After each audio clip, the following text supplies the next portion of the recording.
Kita bertemu lagi dalam rancangan podcast. Hari ini bersama saya, Encik Syazimi.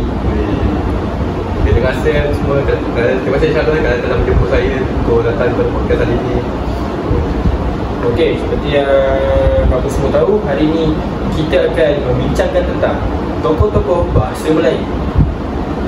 Baiklah Syazimi, banyak soalan yang berada dalam diri saya tentang tokoh-tokoh bahasa Melayu. Kita ada tokoh bahasa Melayu sebelum merdeka dan juga selepas merdeka. Okey, mari kita menyenangi zaman sebelum merdeka dulu. Boleh Encik Syazimi menguraikan dengan lebih rinci tentang tokoh-tokoh teras dan sumbangan spesifik mereka dalam konteks sosiopolitik zaman tersebut? Okey, baik Syarul. Dalam konteks pra-merdeka, kita perlu memahami bahawa tokoh-tokoh bahasa ini beroperasi dalam ekosistem penjajahan yang memiliki bahasa Melayu. Tokoh pertama yang wajib kita fahami ialah Pendeta Zahbah ataupun Zainal Abidin Ahmad. Okey, sumbangan beliau ni sebenarnya bersifat sistematik dan struktural melalui karya monumentalnya iaitu Pelita Bahasa Melayu. Zahbah bukan sekadar mencipta sistem ejaan dan tata bahasa yang standard, tetapi Zahbah juga membangunkan kerangka epistemologi untuk bahasa Melayu moden. Beliau, Zahbah ni, dengan beraninya mengkritik dasar British yang bersikap linguistik imperialism melalui tulisan-tulisannya dalam akhbar-akhbar seperti Utusan Melayu. Zahbah ni kan, dia melihat bahasa Melayu ni sebagai instrumen untuk pembebasan mental daripada belenggu penjajahan. Menarik juga pasal Zahbah ni, sumbangan beliau banyak. Beliau juga berani mengkritik British. Itu adalah tentang Zahbah. Bagaimana pula dengan tokoh-tokoh lain dalam era yang sama? Tokoh-tokoh lain dalam era yang sama dengan Zahbah ni kan. Okay, bagi saya lah, bagi pendapat saya, tokoh yang kedua yang sangat penting lah pada sejarah kita ni ialah Abdullah bin Abdul Qadir Munshidi. Abdullah bin Abdul Qadir Munshidi ni berperanan sebagai jabatan epistemologi antara tradisi dan moden. Karya-karya seperti Kisah Karya Abdullah dan Karya Abdullah, dia mengenakan genre autobiografi dan penulisan kritikan sosial yang sebelum ini asing kepada tradisi persulatan Melayu. Persulatan Melayu ni kan, bila bersifat istana sentri. Jadi Abdullah ni menggunakan bahasa Melayu sebagai medium untuk menyatakan observasi sosial, kritikan terhadap pemerintahan tradisi dan merekodkan perubahan zaman. Beliau ni adalah etnografer awal masyarakat Melayu. Selain itu, kita juga mempunyai Ibrahim Munshi di Riau.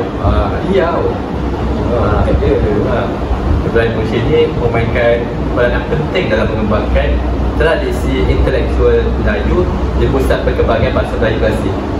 Pemikirannya menetapkan asas kepada kesinambungan tradisi ke arah moden. Cerita siapa?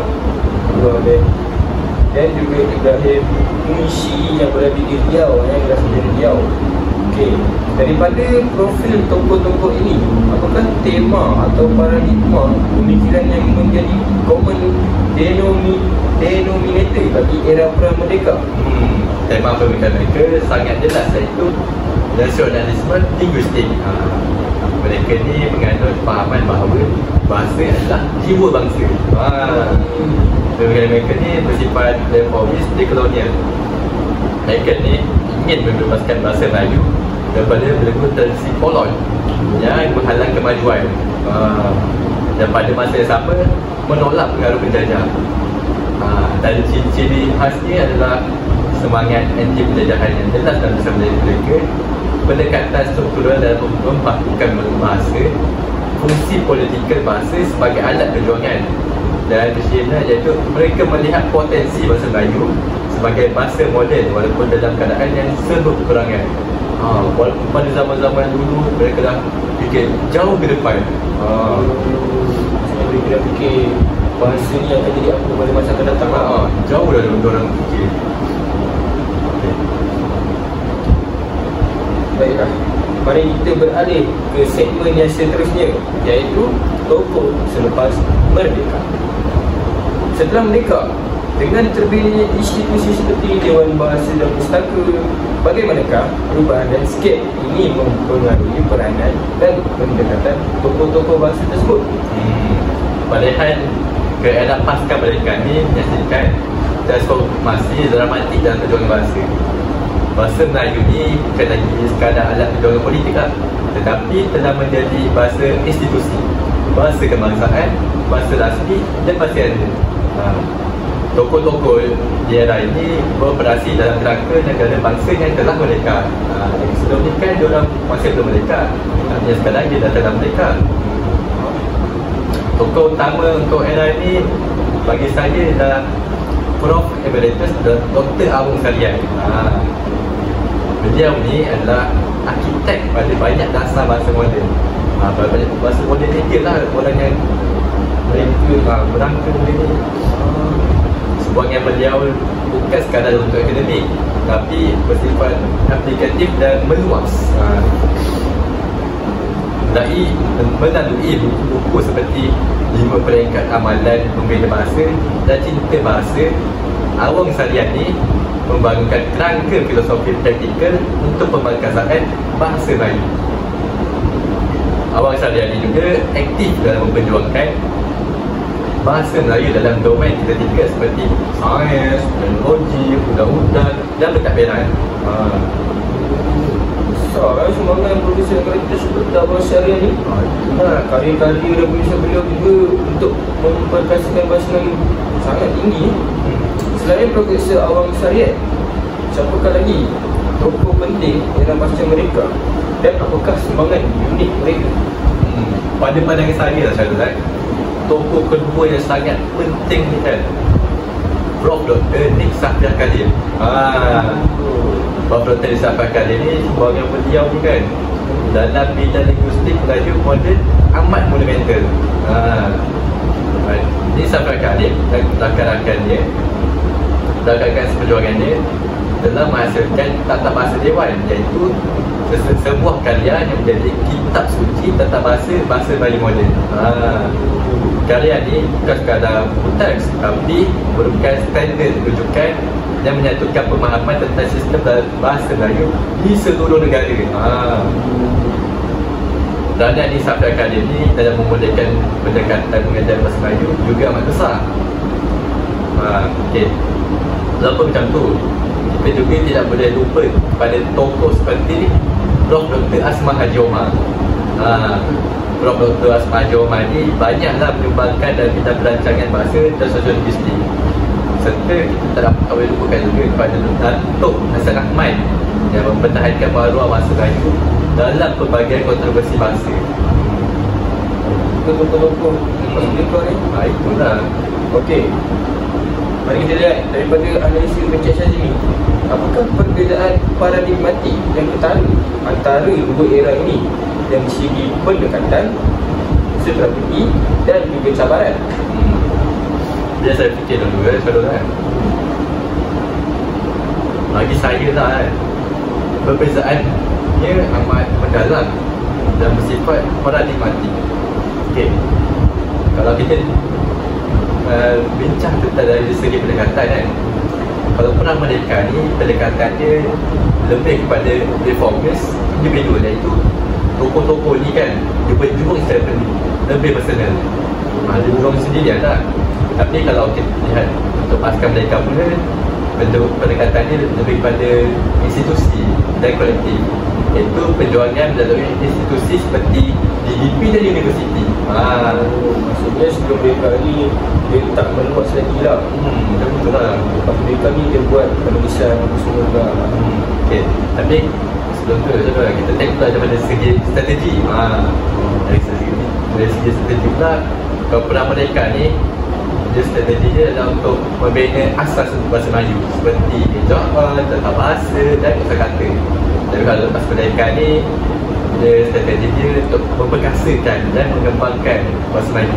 Contohnya perantarabangsa bahasa Melayu, dan tu bahasa Melayu dalam perkomputeran dan penjagaan. Okey, kalau dapat kita tengok pada segi cabaran pula tu, dalam pendidikan ni kan, tokoh ni dia nak kembangkan bahasa Melayu ni agak mencabar lah, sebab dia masih dalam penjajahan kan. Jadi dia cabaran penjajahan fizikal dan mental. Tapi kalau kita tengok pasca merdeka pula, cabaran untuk tokoh ni ialah cabaran globalisasi, betul adanya masih Inggeris, revolusi digital, makin lama makin maju, kan? Sebenarnya sikap masyarakat sendiri, tahu lah masyarakat kita sendiri kadang-kadang ada yang tak nak guru bahasa Melayu. Guru bahasa Melayu pun dia syokok, ada rekas-rekas. Berarti masyarakat sekarang lah, zaman muda sekarang ni. Zaman muda sekarang ni. Jadi ini sebenarnya ada cabaran yang agak membimbangkan lah untuk bahasa Melayu kan. Nilai bahasa Melayu ni maka boleh menurun lah sebab benda-benda macam ni kan. Betul?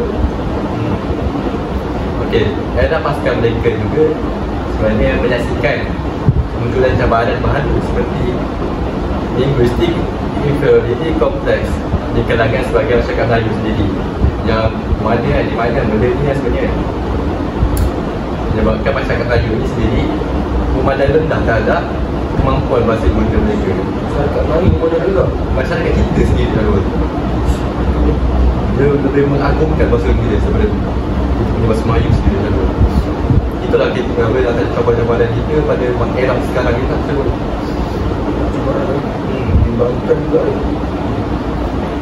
Okey, mari kita beralih ke segmen yang terakhir, iaitu analisis reflektif kritikal. Ini adalah bahagian yang paling kritikal. Secara reflektifnya, apakah yang boleh dipelajari oleh generasi alam ini daripada kesinambungan perjuangan ini, khususnya dalam konteks dunia tanpa sepadan dan dominasi ruang digital? Soalan yang amat bagus. Dan saya kita perlu bermula dengan memahami bahawa perjuangan bahasa ni adalah satu kontinuen, iaitu ada beberapa prinsip asas yang boleh kita pelajari. Okay.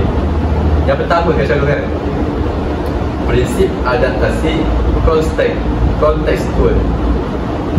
Okay. Apa benda ni? Prinsip adaptasi kontekstual ni adalah setiap tokoh dalam era-era mereka ni masing-masing berjaya membaca atau semangat zaman mereka.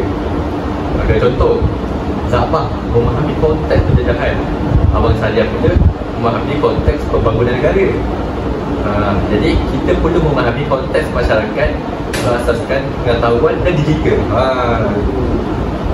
Itu yang pertama Syarul. Yang kedua pula, prinsip kesinambungan inovatif, iaitu kita ni sebenarnya kan, tak perlu mencipta semula roda, iaitu asas yang dibina oleh tokoh terdahulu sebenarnya sudah cukup. Jadi kita tak perlu ada kali buat benda tu semula. Jadi sebenarnya tugas kita sekarang ni adalah membina tingkat-tingkat yang lebih tinggi di atas asas tersebut. Contohnya kan, kita perlu mengembangkan korpus bahasa Melayu untuk bidang kecerdasan, buatan, sains data dan bioteknologi. Seperti kita tahu kan, bila-bila macam kita perlu guna bahasa Inggeris. Jadi kita perlu mengembangkan kita punya kosakata supaya bahasa Melayu ni dapat juga dikaitkan dengan perkataan daripada bahasa Inggeris tersebut. Okey. Untuk yang ketiga pula Syarul, iaitu prinsip strategik pragmatik. Jadi kita ni kan perlu bijaklah dalam strategi dalam dunia global sekarang ni kan. Jadi tak boleh lah bersikap terisolasi, iaitu bersedia. Jadi tak boleh. Jadi walaupun kita belum mengetambahkan bahasa Melayu kan, tapi kita sebenarnya kita juga perlulah menguasai bahasa antarabangsa. Jadi tapi pada masa yang sama kan, kita perlu mengukuhkan lagi bahasa kebangsaan. Ia bukan soal idea or tetapi both ataupun and. Okey, jadi bagaimana pula dengan aplikasi praktikal dalam konteks pembangunan kerjaya dan ekonomi pengetahuan masa kini? dalam ekonomi pengetahuan dan kreatif, penguasaan bahasa Melayu ni mendalamlah sebenarnya. Dia memberikan kelebihan yang sangat signifikan, iaitu bahasa Melayu ni dapat membuka peluang kerjaya dalam bidang antaranya ekonomi kreatif digital. Ekonomi digital ni apa? Iaitu membangun kandungan pengaruh digital. Antaranya pencipta podcast. Macam saya sendiri pencipta podcast. Dia masuk kandungan berkualiti dalam bahasa Melayu untuk pasaran tempatan dan serantau. Okey, yang kedua, industri penerbitan dan media, iaitu editor. Editor ni penterjemah karya sains sampah-sampah. Dia penterjemahkan buku sains pada bahasa Melayu. Dengan asas dia menggunakan bahasa Melayu lah. Yang ketiga, teknologi bahasa. Pakar pembahasan bahasa Melayu dan NLP, iaitu untuk penggunaan AI untuk memahami bahasa Melayu. AI ini kita boleh menjadikan penganalisis data linguistik untuk pasaran tempatan. Jadi bila guna AI ni, dia orang faham bahasa Melayu lah. Kadang-kadang kita boleh buat dulu. Okey, untuk yang keempat pula, unit akademik dapat dilakukan. Okey, pengkaji bahasa yang membangun teori linguistik tempatan, iaitu ahli sosiolinguistik yang mengkaji fenomena bahasa dalam masyarakat kontemporer. Okay. Dan kelima, dalam bidang industri pelancongan dan warisan. Pelancongan dan warisan ni sebenarnya penting juga tau. Untuk orang luar negara datang ke kita, pemandu pelancong dia yang memperkenalkan bahasa Melayu maksudnya.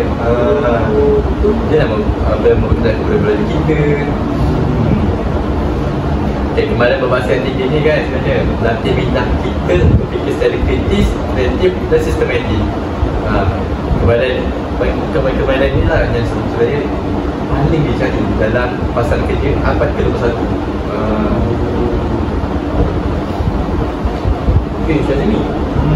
Tadi saya scroll, ada beberapa soalan daripada pendengar. Ada soalan tu.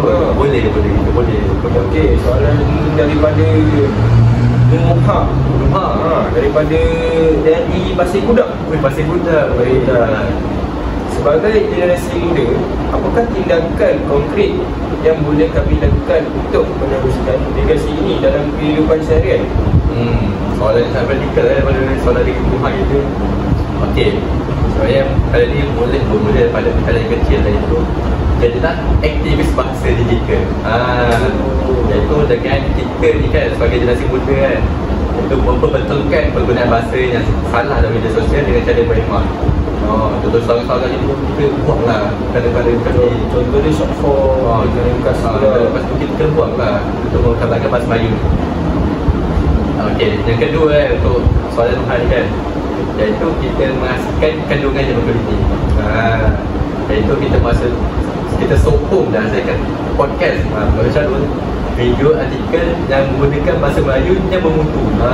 Dan samalah kita sokong saudara Syarul ni sebab podcast ni kan semua Melayu kan. Okey, yang ketiga iaitu generasi muda ni boleh menguasai bahasa Melayu pada peringkat tinggi. Bahasa Melayu ni kan, kita jangan sekadar boleh bercakap je, tetapi kita perlu menguasai dalam penulisan akademik, teknikal dan kreatif. Untuk jawapan yang keempat, iaitu kita kena banggakanlah identiti bahasa Melayu ni, iaitu kita gunakan bahasa Melayu dengan yakin dalam forum antarabangsa, sambil kita terapkan keunikan dan memperkayakan bahasa kita dahulu. Okey, dan kelima, generasi macam kita ni kan boleh menyokong produk bahasa tempatan, iaitu kita gunakan perisian, aplikasi dan kandungan dalam bahasa Melayu. Dan tindakan digital kita ni adalah sebenarnya sambunganlah daripada perjuangan Zahra, Abdullah, Awang Salian dan Ikhsan Kali. Okay, hadap tindak saya untuk saudara Nuhal atas soalan ni, harap menjadi jawapan lah. Okey, sebelum kita menggunakan diri, apakah pesanan terakhir daripada Cik Syazmi sebagai inspirasi untuk semua pendengar yang berada dalam podcast kita ni? Okay, Pesanan saya lah untuk semua pendengar kita pada hari untuk podcast ini lah kan, sebenarnya setiap generasi ni mempunyai taklimat perjuangan mereka dia tersendiri. Untuk taklimat untuk generasi sekarang ni adalah memastikan bahasa Melayu bukan sekadar bertahan, tetapi berpandu dalam era disruptif ini.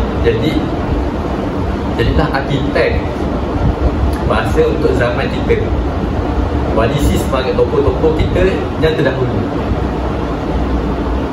tetapi berinovatiflah dengan cara kita yang sendiri. Okay, akhir daripada saya, bahasa Melayu bukan milik masa silam, tetapi adalah warisan hidup yang perlu kita bawa ke masa hadapan. Dengar tu para pendengar, pesanan daripada Cik Jazimi pada ada semua. Sekali lagi, nampaknya masa telah menjumpai kita.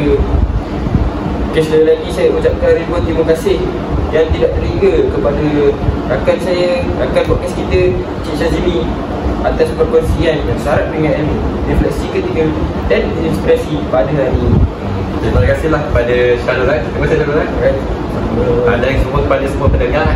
Jadi mari kita sama-sama meneruskan legasi ini dengan bijaksana dan penuh tanggungjawab. Wassalamualaikum warahmatullahi wabarakatuh. Bye bye. Jumpa lagi pada episod akan datang.